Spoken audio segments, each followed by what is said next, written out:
Hello there, and welcome to another episode of BION Sounds. Okay, so we have the second Tom Delonge guitar. It's hard to hide that this one is probably my favorite. I mean, nothing comes close to this. This is just, first of all, in the matter of memories, going back to my childhood and wanting this guitar for so long and for like, oh my God, one day I'm gonna have that guitar. And actually having that guitar, although at the time I did have the Strat, there are some issues with the Strat for me.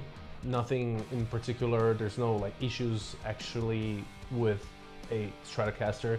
It's just that for me, the way that I play, the way that I like the strings and things like that, I found it very not comfortable whatsoever to have the pickguard like right under. I like this kind of separation between the strings and the actual body of the guitar. That's something that works for me. It probably doesn't work for everybody. One of the things that I don't like as much about this is the ringing behind the bridge. So there's no perfect guitar unless I'm building my own guitar, which maybe we'll get to one point. But for now, we're gonna go through this beautiful 2012, September 2012. Maybe it was done around my birthday. Very amazing guitar. It's in great shape, although this paint job on these guitars, because they're like a matte kind of finish, they don't tend to, stay there for too long. They wear off quite fast. One of the things that I don't like about these guitars is the headstock. I always hated that kind of headstock. And if I keep this guitar, which is what I'm thinking about maybe doing, I will find somebody that can reshape that headstock into an actual Gibson headstock. It can say Epiphone there, I don't care, but for me it's worth having a proper shaped headstock in this guitar. Okay, so let's start with the specs. So yeah, this was Tom Delonge's version, probably due to his back injury. He was trying to find a little bit lighter guitar than the Strat. At least that's what I kind of imagined when he transitioned from the Strats to the ES 335-ish. Although this is actually a 333, which doesn't actually exist. But I like that he chose 333 as the numbers and not 369, which it would be what I would choose. But never mind. These were produced from 2008 all the way to 2012. This is like a last year of production. So the ES335, or in this case the ES333, does have a center block, which prevents a little of the feedbacks. If it was completely hollow, then you would have plenty of issues with feedbacks, just like a Casino. Again, the guitar has only one pickup, just like the other two. One 500K pot. The jack is right here in the front. You have the traditional stop tail Gibson style bridge. This is a maple body with a mahogany neck, which I love this tone of wood. I love mahogany on the neck instead of maple. I don't know why. I never stop to think if it does make a difference or not. But it's quite interesting that I tend to gravitate more towards Gibsons, which they do have mahogany necks instead of maple necks. This is a slim taper D profile. It's kind of on the slimmer side. It's not super baseball bat-like. I haven't found the neck that I'm the most comfortable with yet. But this is probably one of the closest ones in that category. This is a 12-inch radius, so again, a little bit flatter than the Strat. And then for the pickup, you have the dirty fingers, which I heard at one point that Gibson basically discontinued those back in the 80s or 90s or something like that. They used to have a lot of those in the 80s, and then they discontinued in the 90s. And then basically Tom DeLonge was like, I need whatever, like the hottest pickup that you have, and then they put that back basically in production. I'm not 100% sure if that's true or not, but if it is or if it isn't, and you know the answer, please just comment down below. That way you help me to improve my knowledge as well. Grover tuners, although I kind of prefer the original ones with the Sprazzle locking tuners. And again, if I redo that headstock, let me know if I should redo that headstock in the comments as well. I will definitely put the Sprazzles in its place, because I think that the guitar looks better with those type of tuners. And then of course, just to finish it off, you have Tom DeLonge's signature right there in the middle of the headstock, which I think is really, really cool. This guitar still has the original stickers in there. It still has the plastic on the back here, and this is one of the differences between a 335 and the 333. 333 has this space where you can just open it up and mess with the pots and with the jack. The 335s do not. So that's really cool. I love the fact that it's only one pickup. Funny enough, some people talk about having only one pickup. The guitar theoretically sounds better because it's less magnetic pull from the pickups to the strings. So a lot of people, especially like in recording situations, they have guitars with only one pickup for solos and things like that, just because they tend to have a better vibration of the strings. They would vibrate for longer, like the sustain and the actual dying of the note would be a little slower, which is very interesting to think about. If that's the case though, then probably those Gibsons with 3 humbuckers would have the worst sound in that matter. Which is, I mean, it's funny to think about. Okay, so now that we have that figured out, I mean, let's start, let's work. It's only, what? It's only 9 o'clock on a Sunday.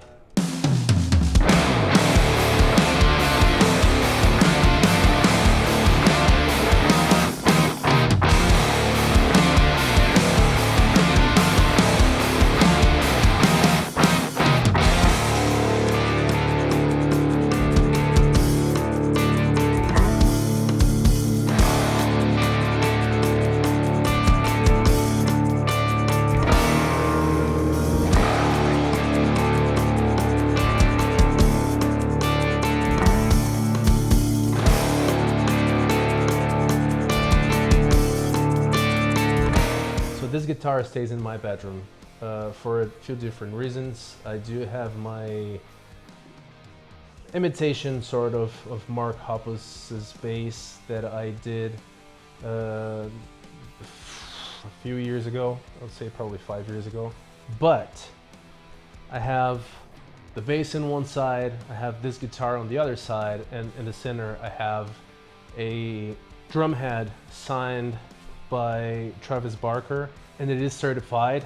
But the guy that sold it to me said that his uncle used to work for Post Malone, and that head is the one that Travis used during COVID. Can I say COVID on the internet? I don't think I can. During the lockdowns,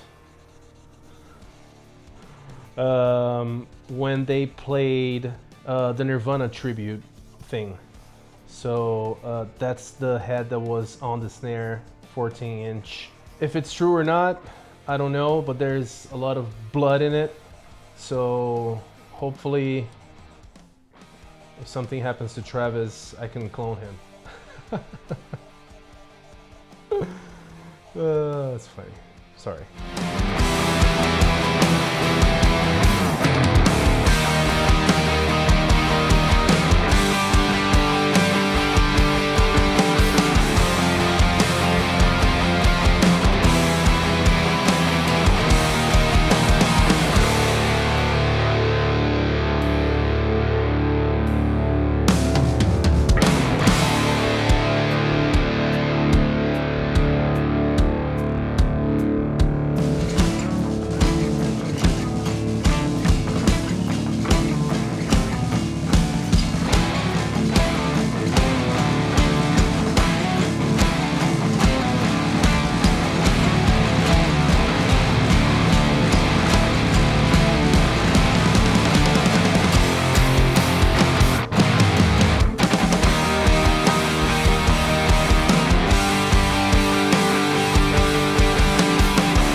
Welcome back.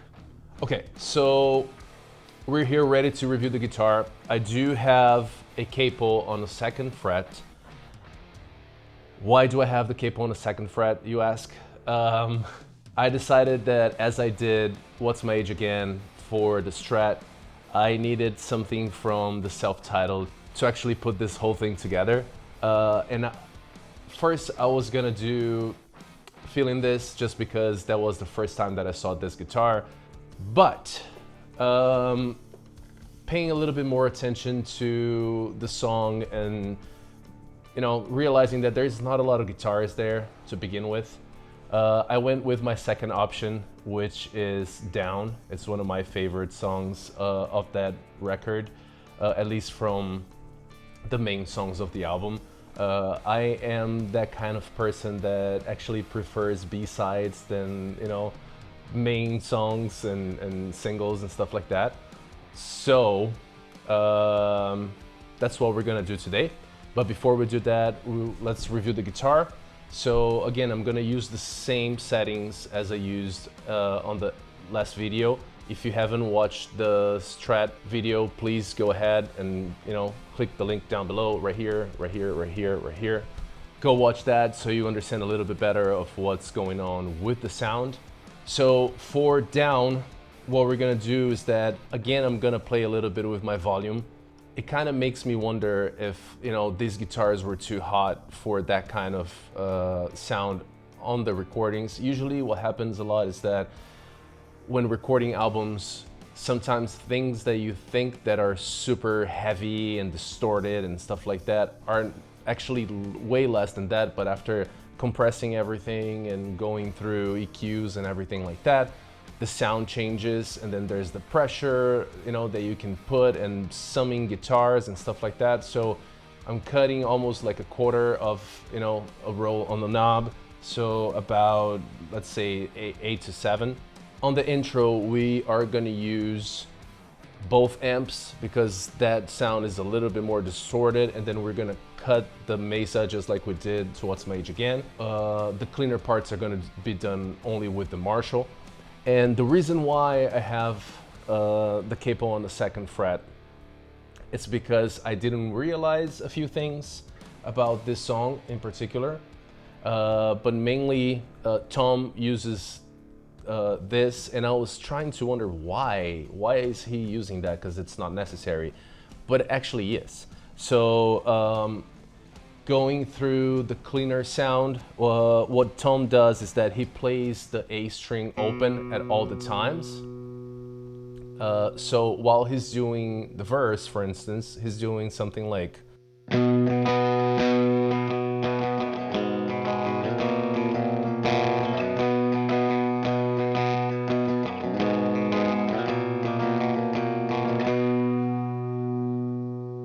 he's just allowing the A to resonate at all times. So instead of just having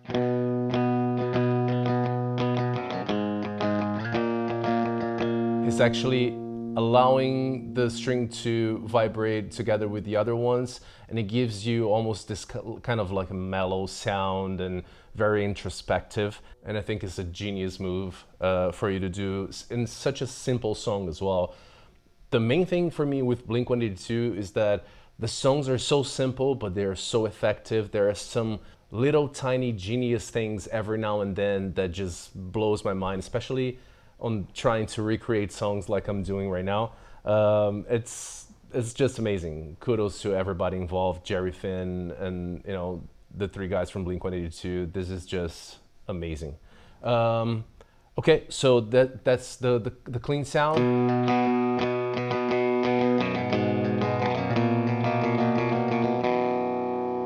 And then we go to the chorus.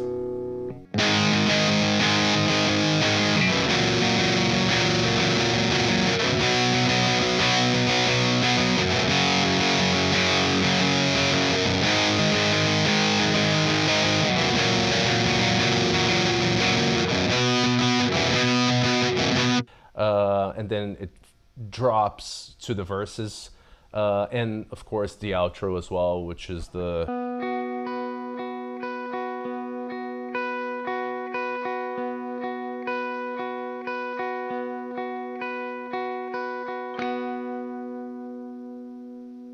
Another thing that Tom does as well during live performances, since he has the capo there, is that listening to the original song, I can hear only the riff of the intro going like this.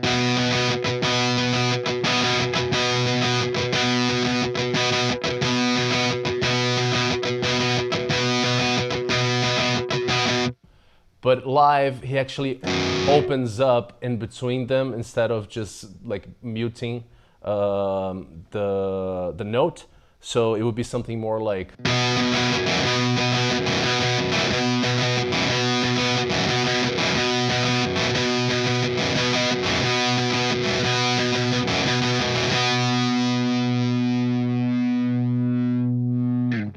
And that's what we're gonna use for this version of the song. So what I'm doing is that I'm trying to play a little bit with, you know, live versions slash original songs from the album. Same thing that I did with What's My Age Again, because the sounds of the guitars live are a little hotter than the original songs. Therefore, one of the reasons why my guitars in the intro were a little bit hotter is that I was basically utilizing one of the live versions in order to recreate the song on top of. Just because, you know, I think that if you're trying to achieve Tom Delonge sound, you want something closer to the live sounds and not, you know, not necessarily studio versions, because studio versions, they can utilize, I mean, hundreds of different amplifiers and different sounds specific for that particular part in that particular song. But live is what he has, you know, so it's a little bit more steady and easier and more focused to use. We're not trying to replicate perfectly how they recorded the actual song, but how the song is played, you know, throughout generations, which is live. We just got to 75 subscribers, which doesn't sound as much, but for a person that is doing everything by themselves here and, you know, working a regular job and coming home and being able to record drums and utilize my free time as much as I can in order to make this thing happen, it's a great achievement. And I'm very happy that we got to that number. And of course, there are more numbers to be conquered along this journey.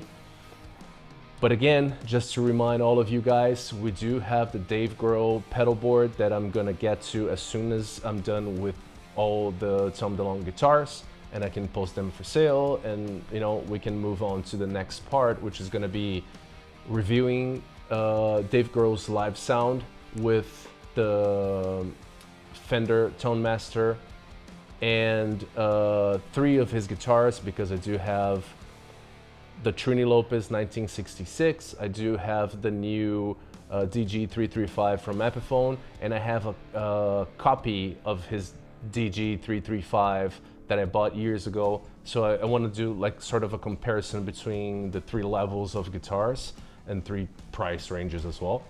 Also, I'm gonna do a full review on the sound of the pedal board soon enough. That's probably gonna be the first video of all of them. To try to bring more people to come and watch the channel and subscribe, so you know, soon enough I can actually give away that pedal board. So if you do have, you know, people that like music and like this kind of content and this kind of ideas and, you know, being engaged in the music scene some way, somehow, some form, please invite them to come and check the channel and to subscribe so one of you guys can take that pedal board home.